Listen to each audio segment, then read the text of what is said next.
Shalom saudara yang dikasihi Tuhan, selamat pagi ya. Kita belajar aja di dalam firman Tuhan, Kisah Rasul pasal 4 ayat 31 ya. Langsung aja saya bacakan. Dan ketika mereka sedang berdoa ya, ini temanya tentang berdoa memang. Dan ketika mereka sedang berdoa, goyanglah tempat mereka berkumpul itu dan mereka semua penuh dengan Roh Kudus. Lalu mereka memberitakan firman Allah dengan berani. Kalau kita sudah hidup di dalam Roh Kudus menuntun kita, otomatis kita memberitakan firman Allah dengan berani. Karena apa? Karena dengan hikmat Allah, saudara. Saya tidak ngerti ayat ini dulu sudah terjadi dalam kehidupan saya tidak ngerti bahwa ayat ini ada gitu loh. Kalau kita dituntun oleh Roh Allah itu, kita otomatis nggak tahu ya kenapa ya ketemu orang gitu ya, mereka menceritakan masalah gitu, otomatis kita itu cerita, ini loh Tuhan loh sebenarnya jalan keluar, ini loh. Dan setiap ketemu orang itu pengen ngomong tentang Tuhan Yesus saja gitu ya, tentang Allah gitu ya. Ini loh jalan keluar itu hanya ada di dalam Allah gitu ya.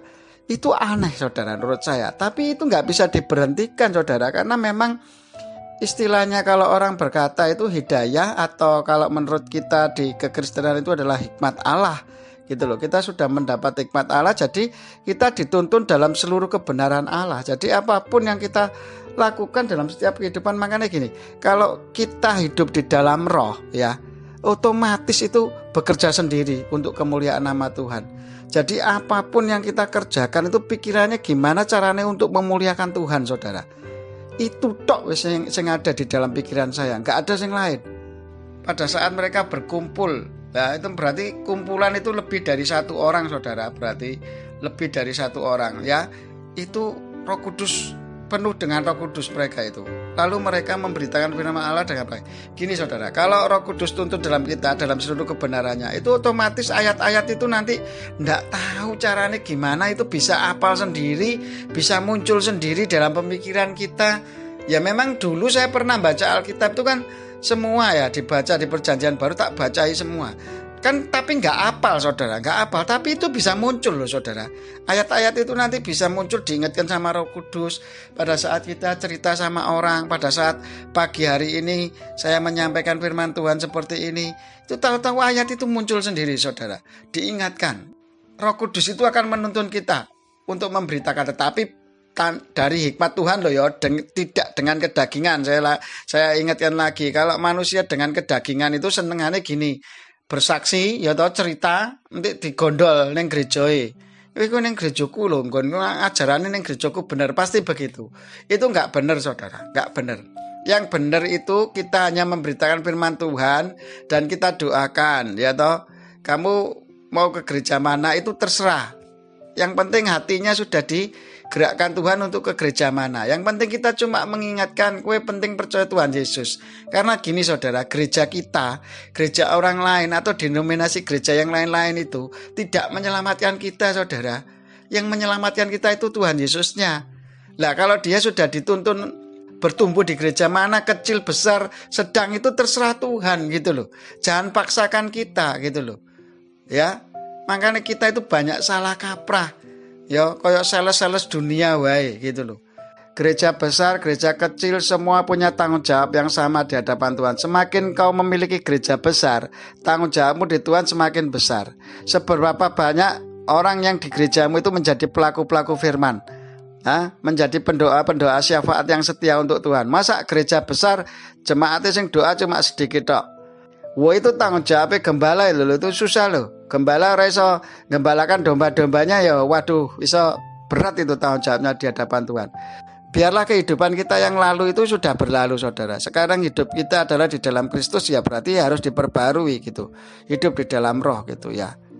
Ini kan ayat ini sudah menjadi bagian dalam hidup saya ya. Pada saat saya dipenuhi Roh Kudus, dituntun oleh Roh Kudus, saya bisa rohnya menyala-nyala. Setiap ketemu orang mesti kepingin cerita firman Tuhan, itu otomatis saudara. Ternyata ayat ini sudah tergenapi dalam kehidupan saya, dan saya baru tahu beberapa hari ini karena Tuhan mengajar saya tentang doa hidup dalam roh dan daging ini. Bahas itu terus loh. Saya didorong ke situ terus sama Tuhan. Lah ternyata begini saudara. Allah itu roh adanya. Nanti dibaca di 1 Yohanes kalau nggak salah atau berapa ya, nanti pokoknya ditulis saja di firman Tuhan, Allah adalah roh gitu ya. Nanti kan ketemu ayatnya di mana. Kenapa firman Tuhan itu disebut roh, disebut Allah, disebut roh juga. Begini saudara. Nah, ini contoh pribadi saya. Contoh gini, saya kan sekarang ini menyampaikan firman Tuhan, menyampaikan ayat-ayat firman Tuhan yang saya sampaikan supaya didengar orang lain, supaya orang lain bisa mengenal kasih Tuhan, bisa bertobat oleh kuasa firman ini, dan mereka bisa mendengar dan memiliki pemikiran, penglihatan, pendengaran, perkataan, dan perbuatan tubuhnya untuk kemuliaan nama Tuhan. Karena kuasa rohnya yang bekerja, bukan kuasa saya yang berkata-kata, tetapi kuasa firman ini yang bekerja atas saudara ya. Jadi saya tidak ada apa-apanya saudara, saya cuma keset saudara. Terus terang jujur, saya cuma keset, tetapi yang memiliki kuasa itu Tuhan. Jadi kalau iman saudara itu tanggung jawabnya pribadi di hadapan Tuhan. Bukan karena saya saudara selamat, bukan masuk surga, tetapi saudara percaya sendiri sama Tuhan Yesus, menjadi pelaku firman Tuhan sendiri, dan itu saudara diselamatkan. Jadi hati-hati, iman saudara itu bukan tergantung ke orang lain.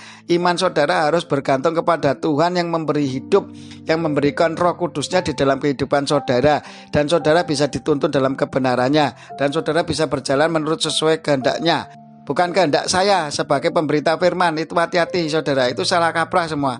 Itu nanti saya jadi berhala, itu salah besar. Itu nanti saya jadi berhala. Saya nggak kepingin terkenal saudara. Yang dikenal biarlah nama Tuhan Yesus Kristus saja, yang dimuliakan Allah Bapa di surga, sampean dituntun dalam Roh Kudusnya, berjalan dalam kebenarannya. Udah itu aja.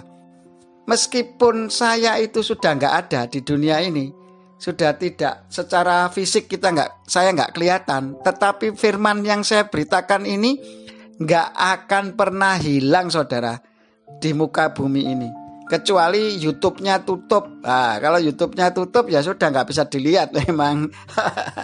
Begitu saudara. Jadi kenapa firman itu adalah Allah, firman itu kenapa roh adanya? Saya nggak ada, roh saya yang masih hidup bersama Allah Bapa di surga. Tetapi firman yang saya sampaikan kan nggak pernah sirna saudara, nggak pernah hilang saudara, ya toh? Makanya saudara, di dalam hidup ini jadilah berkat bagi orang lain, ya toh? Kalau peribahasa itu apa ya? Macan mati meninggalkan opo, gajah mati meninggalkan gading, opo kayak gitu lah. Ayo kita selama hidup di dunia meninggalkan kebajikan, memberi berkah bagi orang lain, supaya orang mengenal Tuhan secara pribadi dan mereka hidupnya bergantung sama Tuhan secara pribadi, bukan bergantung sama pemberita firman. Saudara, salah besar, saya katakan salah besar. Yang benar itu bukan bergantung sama pemberita firman. Kita ini sama-sama anggota tubuh Kristus yang memiliki karunia yang berbeda, yang saling diikat dalam satu ikatan untuk semakin memuliakan Tuhan kita sebagai kepala, yaitu menjadi anggota tubuh Kristus, supaya sempurnalah kasih Tuhan di dalam setiap kehidupan kita sebagai anggota-anggota tubuh Kristus. Ya, tidak ada yang hebat, tidak ada yang lebih, gitu loh. Makanya saudara yang dikasihi Tuhan, ya, ayo saya pengen menjelaskan bahwa Allah itu roh adanya. Loh, kenapa kok iso firman? Lah jarene roh gitu loh. Lah roh kok iya, Tuhan Yesus sudah mati dan dibangkitkan balik ke surga, ya toh? Tapi kuasa firman-Nya sekarang yang disampaikan Tuhan Yesus ini kan nggak bisa hilang saudara. Makanya firman itu roh juga gitu loh. Sekarang sudah jadi roh Allah yang di surga gitu saudara. Karena Allah itu roh, makanya firman itu juga roh gitu loh. Saya nanti tidak ada, firman ini tetap terberitakan gitu. Makanya saya menceritakan bahwa Allah itu roh. Kenapa kok bisa jadi firman? Ya seperti itu saudara. Pada saat Tuhan Yesus hidup, dia menyampaikan firman-Nya di dunia ini untuk mengenalkan Allah Bapa, ya, mengenalkan Allah supaya Allah dimuliakan dalam kehidupannya gitu loh. Kita semua ini milik Allah saudara. Saya ingatkan lagi, kenapa bisa begitu? Karena kita ciptaan. Kita ini ciptaannya Allah, berarti kita ini milik Allah saudara, gitu loh. Kita sudah nggak berhak mengatur hidup kita lagi sesuai kedagingan kita. Loh, kedagingan kita itu loh, akal pikir, penglihatan, pendengaran, dan semuanya dalam tubuh kita, anggota kita, tubuh kita yang kita lakukan ini loh, semua tanpa diberi oleh Allah kita nggak bisa hidup loh saudara. Dicabut rohmu, kamu nggak bisa apa-apa loh gitu kok. Kamu mau menyombongkan dirimu bahwa dirimu itu adalah gara-gara aku. Semua karena kasih Tuhan. Kita diberi anugerah, kita itu diberi sama Tuhan, iman dikasih, ya toh, kehidupan dikasih, ya toh, berkat dikasih dan sebagainya. Ayo hidup dalam roh. Balik lagi saudara, orang lek berdoa dituntun dalam Roh Kudus, ya toh, nanti dia penuh dengan kuasa firman. Firman itu banyak menjadi rema dalam hidupnya, otomatis dia semangat. Waduh, tadi ayat firman Tuhan mengatakan dia penuh dengan semangat yang luar biasa. Mereka memberitakan firman dengan berani, saudara. Karena apa? Mereka dituntun oleh kebenaran. Sopo sing gak wani lek dalam benaran, tapi ya bukan untuk sombong loh saudara, bukan. Beraninya itu karena benar gitu loh, karena memberitakan kebenaran ya berani gitu ya. Yang penting jangan menyusahkan orang lain, membuat orang lain benci sama kita, janganlah. Karena kita memberitakan kebenaran itu kita sampaikan aja. Kalau mereka terima syukur, enggak diterima ya enggak apa-apa. Biarlah itu Tuhan sendiri yang bekerja. Bukankah kita ini ciptaan Tuhan? Jadi enggak berhak untuk mengubah manusia yang lain, saudara. Yang berhak mengubah manusia, yang bisa sanggup mengubah ciptaannya itu hanya Sang Pencipta. Siapa dia? Yaitu Yesus Kristus Tuhan, Allah sendiri. Ya, nanti Roh Kudus sendiri yang akan jamah mereka. Kalau kita itu hanya bisa berdoa tok sebagai anggota-anggota tubuh Kristus untuk saling melengkapi supaya anggota tubuh Kristus itu menjadi sempurna untuk kemuliaan Allah Bapa di surga, yaitu sebagai kepala kita. Ingat saudara, enggak ada apa-apanya kita. Makanya Tuhan katakan berdoa. Nanti aku yang bertindak. Berdoa karena kita semua ciptaan Tuhan. Yang bisa merubah ciptaan itu Sang Pencipta saja. Saya ingatkan lagi saudara. Ayo, lek kamu sregep doa, ya toh, mereka berdoa dan mereka goncang dalam perkumpulan itu penuh Roh Kudus, langsung mereka berani memberitakan firman. Itu tanda bahwa kamu sregep berdoa di dalam anggota-anggota tubuh Kristus bersatu. Nah, Roh Kudus dicurahkan, di situ Roh Kudus bekerja, ya. Kita semua, makanya Tuhan katakan apa? Beritakanlah ya di tempat asalmu, merembet Yudea, Samaria sampai ke ujung bumi, ya.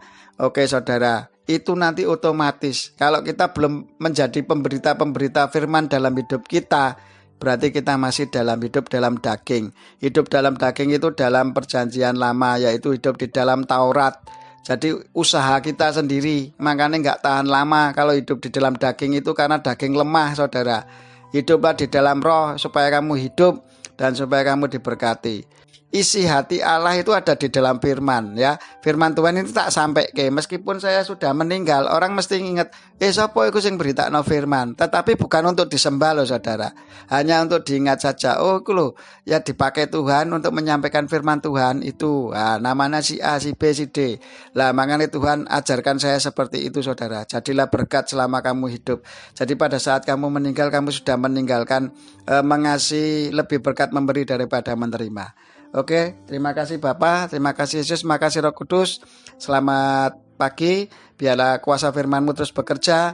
Bapak, Engkau sendiri adalah firman, Engkau sendiri adalah Allah, Engkau sendiri adalah kasih, Engkau sendiri adalah kebenaran, Engkau sendiri yang menjelma menjadi manusia untuk menebus dosa-dosa kita di dalam nama Yesus Kristus, untuk mengorbankan di kayu salib, tercurah darah-Mu untuk menebus segala dosa dan kutuk dan segala penyakit yang ada dalam setiap kehidupan kami. Kami diberkati karena kuasa Roh-Mu bekerja bagi setiap pendengar firman-Mu yang tergabung dalam YouTube atau media-media lain. Kau berkati Tuhan, orang yang mengeser firman-Mu ini Kau berkati juga di dalam kasih dan anugerah-Mu. Biarlah kuasa firman-Mu terus bekerja atas kami.